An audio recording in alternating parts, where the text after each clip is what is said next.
Quelle semaine! Nous venons de célébrer le 30e anniversaire de la loi américaine concernant les personnes handicapées, la loi historique sur les droits civils qui interdit toute discrimination fondée sur le handicap. Cette mise en avant de la vie des personnes handicapées est importante étant donné à quel point notre communauté est particulièrement vulnérable à l'impact de la COVID-19 en termes de résultats pour la santé, du défi financier et pour les soignants.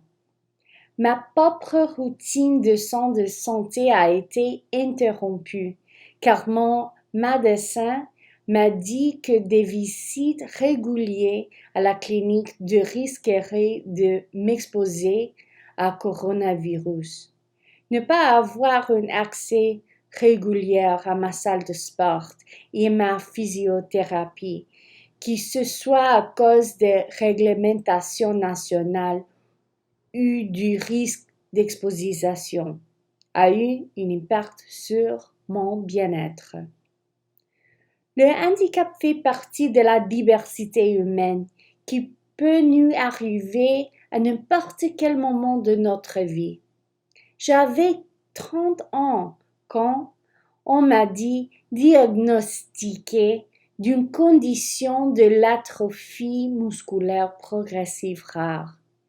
Apprendre à renverser les barrières liées au travail et au déplacement et les obstacles, à l'accès à des aides et des services d'assistance abordables, à les barrières comportementales pour être traité sur un pied d'égalité m'ont appris à quel point il est important pour les personnes handicapées d'être actives, représentées et d'ouvrir la voie en plaidant pour l'application intégrale de la loi américaine sur les personnes handicapées.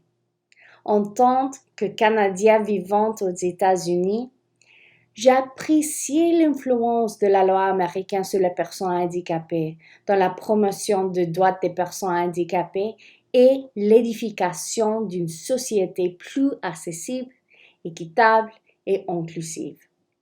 Mais même si les personnes handicapées montrent la voie à suivre, beaucoup sont toujours confrontés à la discrimination, à l'exclusion et à des obstacles. Chaque jour, nous voisins et amis, collègues et familles défient les stéréotypes, surmontent la stigmatisation pour redéfinir que ce signifiait s'épanouir dans la vie. Tendez la main à votre communauté, qu'il s'agisse de votre quartier, de votre lieu de travail, de votre groupe confessionnel ou civique et de votre organisation locale personnes handicapées, pour trouver des opportunités de dialogue avec les personnes handicapées. Apprenez leurs histoires et vous pourrez alors vous assurer qu'elles sont incluses dans votre vie quotidienne.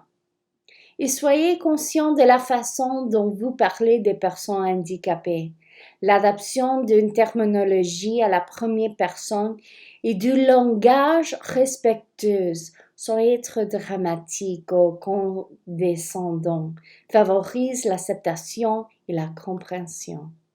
Demandez-vous, aurais-je la même réaction avec quelqu'un sans handicap qui fait les mêmes choses?